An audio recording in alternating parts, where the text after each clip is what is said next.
Hi, welcome to today's video.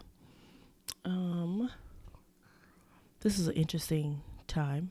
I've never thought I would make a channel or videos without a face, the faceless videos. But my face is on my channel already, so here we go. Sometimes I just want to talk about stuff and I don't feel like it's that important to see my face while I say it. And I'm just testing out this new podcast style thing. On my actual channel, I am going to have my podcast. Yeah, and that will be coming soon. So, first, setting this whole thing up actually wasn't that hard. So, if you've ever thought about setting up a podcast or setting up, a video like this, all I got was a camera. Not a camera. I got a Behringer amp thing. It's Euphoria UM2. And then I also have a Q2U recording and podcasting mic from Samson. And then I got some Philips headphones. And all this was like relatively cheap. And they actually sound good. And I'm recording on my iPad mini. I have a little, USB-A to USB-C adapter to connect the amp to my tablet. And that's it. And now here we go. We're starting. That's it. Not too bad.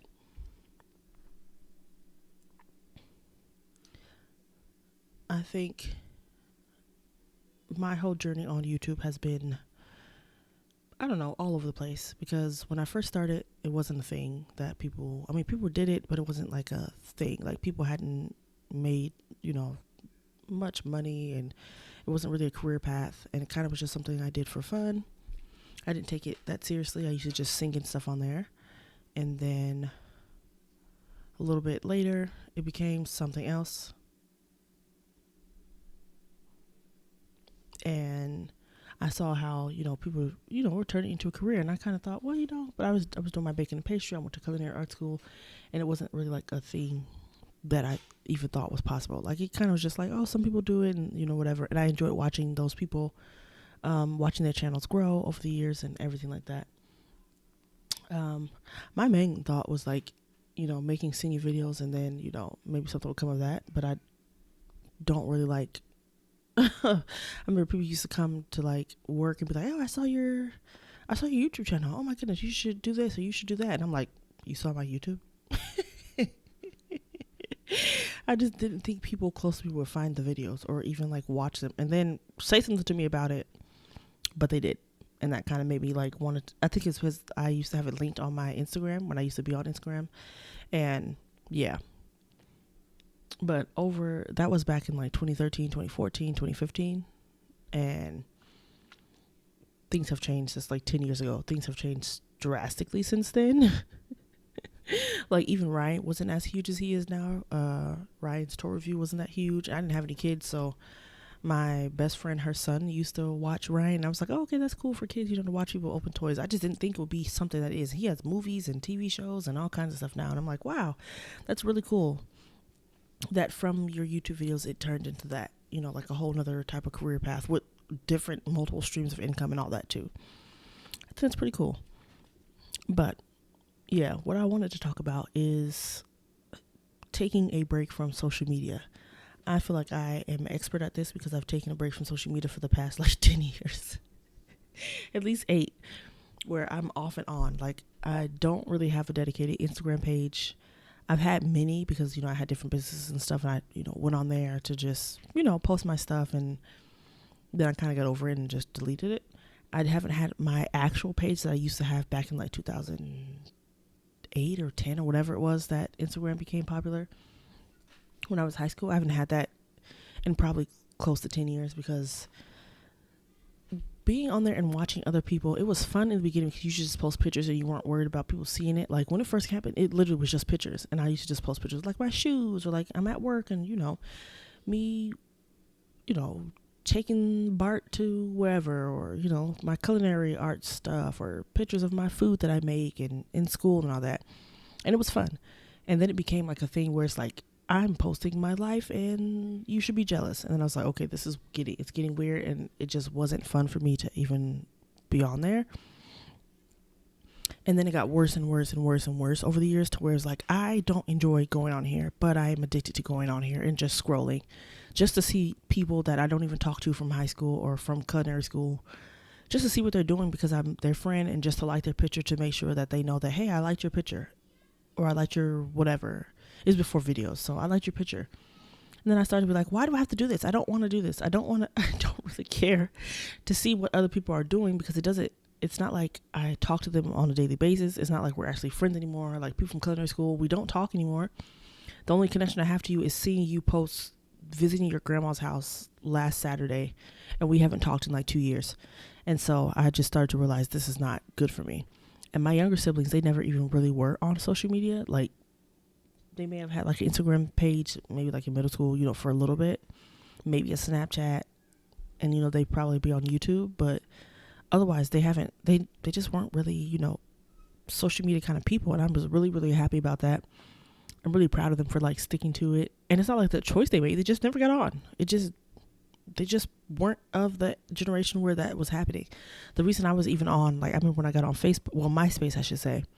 Remember when I got on MySpace, my sister sent me a link. It was like, hey, this is what we're all doing. My sister's 4 years older than me. So she was really like hip to all the new stuff because she's like perfectly in that generation. She's born in 90 and she's born in 88. I'm born in 92. And so like, she would just send me a link to stuff, and I'd be like, okay, this is what people are doing now. Okay, I'm on. And I would just pretty much be on there to talk to her and see what she's doing. And then eventually, like, my other friends would be on there too. And then Facebook was the same way. She sent me this link, and it was really only for college students at the time. And she sent me to me. She was like, you got to make sure you say your age is this, because otherwise you can't be on there. And so again, I'd be on there and I just see what she posts, if she posted anything, or like see like, the pages she liked or different people, and like, scrolling basically before scrolling was a thing. And same thing with Instagram. She sent me a link after Facebook was kind of, I won't say dead, but it was what it was. And so I just got on Instagram, and I feel like, I don't know if she sent me Snapchat. I don't know if that was her or like somebody else. I don't know if she was ever on Snapchat, but Snapchat was definitely not for me. It just is not, it was never my thing. The whole point that the pictures disappear, I was like, what the heck are y'all doing on here? Being weird, sending people weird stuff, and then it disappears. I don't like that. I like having a trail. I want to go back and see everything that you ever sent me or that I ever sent you. And I like to have receipts. Not that, anything weird was happening, anything crazy was happening. I like receipts. That's just the kind of person I am. I like to have history, and I like to go back and be like, nope, this is what really happened, or no, that's what happened, or remember when you sent me that, or I just like to go back and reminisce on things. That's why I have like 75,000 pictures in my phone right now that I've never deleted, and some of the pictures like my kids take, and they're just pictures of like a toenail. But I still have them. I don't go back and delete them, because you never know when you might just want to look at that picture again. Okay. But yeah, so I feel like anybody in the age range between like, I don't know how old young people or how young people are on these things. I assume they're like young teens, like 13 and 14. I feel like everybody needs to get off. I keep telling my husband he goes back and forth on TikTok, being on or off or whatever. And I deleted TikTok and I just never look back.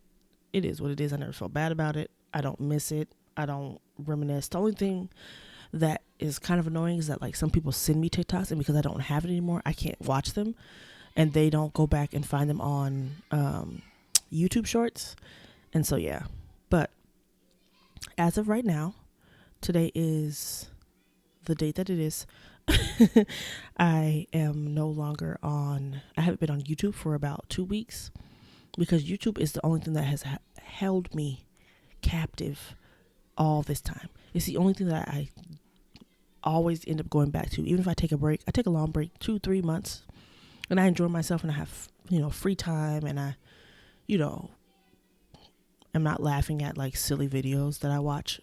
But YouTube is I just really, really, really I love it. I love YouTube. I love it so much. And I just think it's so great, especially because I have like a bunch of different pages, but my 2 pages that I use the most, they are curated to show me only things that I like. I barely ever go on my like explore page or the other feed that has like, random videos you've never seen before. I only see the people that I like. And I have a very, very small amount of people that I follow or that I'm subscribed to on YouTube. And so I see their videos and I'm updated with, stuff that they post and their content. And that's it. It's like having your own sort of kind of TV show that's geared towards only the stuff that you actually want to watch and no commercials. Because I know ads pop up, but I think for some reason I barely even see ads on YouTube. I don't know if I don't think I skip them. I think I don't know if they just don't be popping up that much. Or if they do, maybe it's like stuff that doesn't bother me. I'm from the generation where we used to have ads on TV and it wasn't a problem. Like you just got up and went to the bathroom or got a snack and came back when it came back on. So yeah, that is my thoughts on social media, especially at this time. We have so many things happening in this person who shall not be named administration, and the way that he's trying to, cause chaos and destroy our minds and destroy our spirit and give us no hope so that we just feel like it is what it is and this is how it's always going to be. It's like we living in like Dimsdale when, something bad happened and everything's gray. Any of those cartoon shows where like the bad person gets in control and takes over the world, and now it's like post-industrial and everything's gray and smoggy. And yeah, that's what I feel like he wants it to feel like. But I'm looking outside right now and it's beautiful. Now it's raining right now. I live in Texas and it's rainy. It's July and it's raining, almost storming. It was like crazy rain yesterday, and now we have like sprinkles and rain right now. It's very strange for summertime. I'm not used to this, and I don't care what anybody says. I'm not going to get used to it because it should not rain in the summer. That is weird. It's weird to me. I'm not used to it. I don't like it. Take it back. But yeah, I just feel like since I haven't been on YouTube, I've been enjoying myself. I've been having a good time. I go outside in the garden a lot. I'm growing cucumbers and a lot of things. Cucumbers, sunflowers, some marigolds, a mix of different wildflowers. I planted some peppers a couple days ago. I tried to plant peppers before and none of them popped up, so I had to plant some more like straight from the seed. They were like mini sweet peppers. I just literally cut the plant open and threw the seeds in the dirt. But yeah, I have 2 avocado plants. I have 2 apple trees, a cherry tree, a mango tree, which is my favorite and I love it. I have a bucket that used to be a almond milk container, like the white containers, and I cut the top off and I planted some. First, I planted watermelon seeds that I actually got from a watermelon plant, and it did not work. I put it outside. I sprouted it in here, germinated it, and then I put it in the dirt and I left it out. And in the sun, in this Texas sun, it killed it. It destroyed it. It burnt it to a crisp. And I only had one. I don't think it was ready to be outside. I was just really excited, and I really wanted to get it in the dirt. And I should have waited a little bit longer. I should have kept it inside first. But now I have cantaloupe in there, at least like 7 plants, and they're all sprouting right now. I planted some green beans, which I'm still waiting for those to pop up. And I also have some squash, some yellow squash. I'm waiting for that to pop up too. And then I have 75,000 tomato plants because I planted a few seeds that I got from Dollar Tree. They have like these little containers that you can just, it's like everything contained. It's like a little puck of like dirt that you just put water in, and like, I don't know, it's like those old dinosaur things, those expandable dinosaurs that you put in water and they grow. It was like that, but it was for a plant.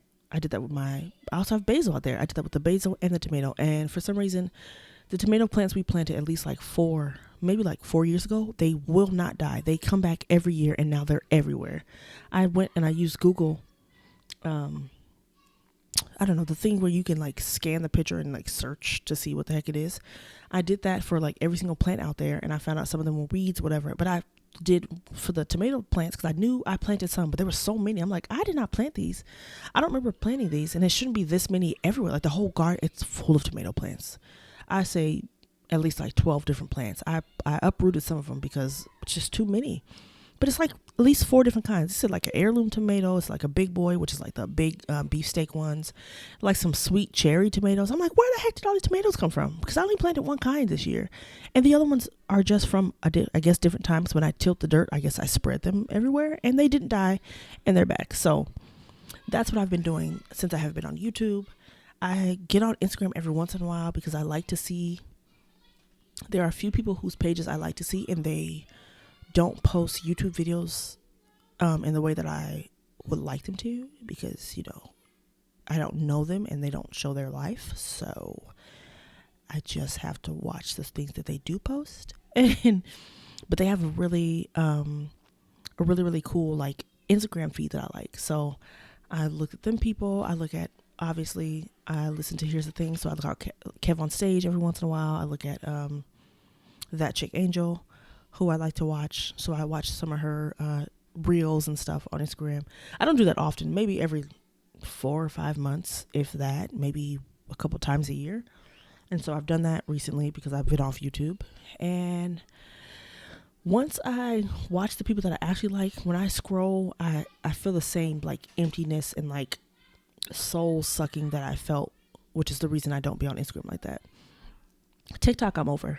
I got over that immediately. Like, I used to post some videos on there and I was like, this is fun. And then I realized, this doesn't seem very fair. And it seems rigged.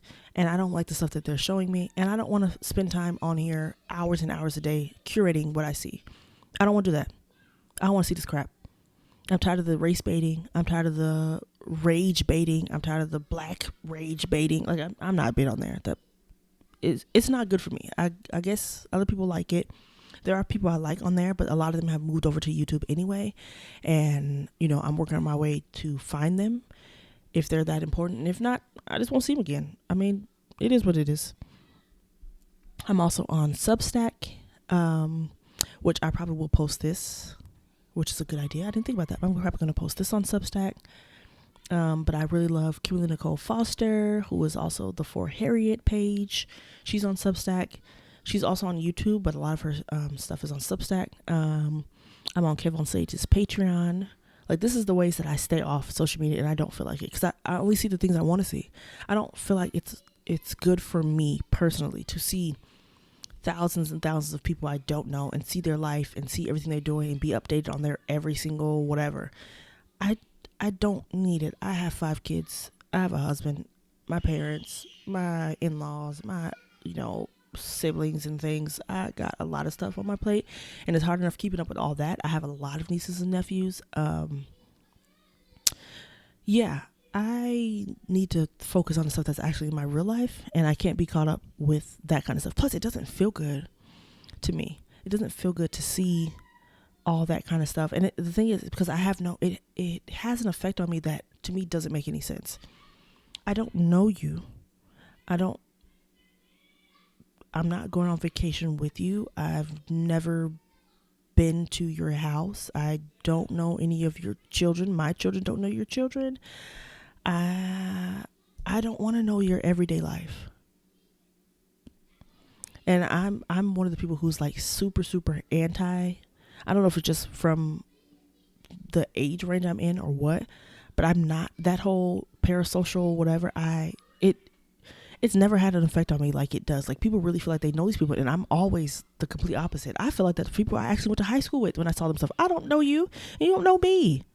I don't need you to comment on a picture I posted. And I understand that some people feel a certain kind of way about that, and they enjoy that, and it's fun for them. To me, it has never been fun. It's never been fun for you to either like or not like my picture. It's never been fun for you to comment something. I don't know you. And I feel like the only people that I actually know from like my hometown, because I'm from California originally, there's only one person that I still talk to from high school. Well, okay, I'll say 2. And one of them is my twin brother. The other one is my best friend. And we've been through literal years. Like, I've known her since 8th grade. Like, we off and on. We've been that way. We both got kids. Our kids are literally around the same ages. And so if she likes a picture, but I can just send it to her and then she'll like it. You know what I'm saying? Like, yeah. And even my siblings are not even on social media like that anymore. So yeah, it just, I think there's something it does to your brain to have strangers, liking your stuff. Like, I don't know if it feels empowering. I don't know what it feels like. To me, it feels draining. I'm an introvert. I like to call myself an introvert. Maybe I'm really not, but I feel like I am. I mean, you wouldn't be able to tell because I've been talking for like 20 minutes straight and I haven't even taken a break or had a sip of water. But I am, it just feels draining. And I don't want to feel jealous. I don't enjoy that feeling. I don't want to feel envious. I don't want to feel anything negative towards people I don't know. I only want to wish you the best. And if I understand if you like are on there, me being a Christian, if I'm on there and I'm just praying for people, that seems like a good use of your time. But I can pray for people and I don't have to know your name to pray for you. And I feel like there should be people close to you that you know in your actual inner circle that you're wanting to pray for you. Like I know people like pray for my, whoever. And they'll post like, a tribute to somebody or, like, a GoFundMe page or something. I feel like that stuff is great. That social media is great in those instances where people can get the help that they need. They can get the funds they need to fund different, health things that you may need or whatever. But when it comes to just, you post a picture of your morning oatmeal and you have 3 blueberries on top and a side of orange juice and maybe like a chia pudding and you have like 13,000 likes, I just want to know why. What does that do? And why? Why do you need that? And if you don't need it, if it's just fun for you, okay, cool. I hope you're the kind of person who can just turn it off and when you're done with it, you're done with it. But I do know for a lot of people, it lingers. Like it fuels something in you. And to me, it's never been a positive feeling. And so that is my thoughts on taking a break from social media and the reason that I'm not on social media. That's just how I feel. And so if you feel the same way, like, let me know I'm not crazy. Am I the only person who feels this way? I feel like I can't be because I know there's a lot of people who take social media breaks. My cousin was just saying that she was doing the exact same thing because she was spending so much time like just mindlessly scrolling and she didn't realize like, 4 hours, 2 hours, 3 hours has passed and she's still scrolling. But yeah, that's just my thoughts on that. I don't know if it'll ever change. I don't know if social media will be used for good sometime. I don't know if the effects that it has on young people can be fixed or changed. I don't feel like they can. I feel like no, that's not possible. But yeah, the studies that they've done, I feel like to the people that they're not studying, like right now they're studying Gen Z, right? I assume. But the millennials who have been on forever, since the beginning of this thing, the beginning of Facebook, beginning of MySpace and all this, I feel like we can tell you for sure. It's a lasting impression. It's a lasting feeling. It's a lasting what would you call it? Like I just have to say impression. It's a lasting impression that it has had. And I don't know if we'll ever get any of the time that we spent scrolling back. I don't know if we'll ever get, I don't know. I'm just really curious to know what's going to happen in the future with this. If they're going to ever put in any laws in place to stop trying to hook people like a drug, stop trying to hook children and getting them addicted to this, picking up their phones. My children don't have phones and they will not have phones. They're not happy about that right now. My oldest is 8 and tells me often how he's not happy about that because, he just believes he deserves a phone. And I'm like, I didn't have a phone when I was 8. I know times have changed. And they're all homeschooled. So if he was actually in school and it was a safety type of thing, we could understand. But I have a phone. And if he ever needed to use a phone or have some type of device for whatever reason, if we're in trouble or we need help, we need to call 911, I have that and he's able to use that. He knows my password. He's able to use it when needed. And I feel like that's good enough. And that's why I am. And he will never be on social media. Ever, if I have my way. Ever. I just don't. I feel like the cons outweigh the benefits, outweigh the pros. And so, yeah, that's my thoughts on that.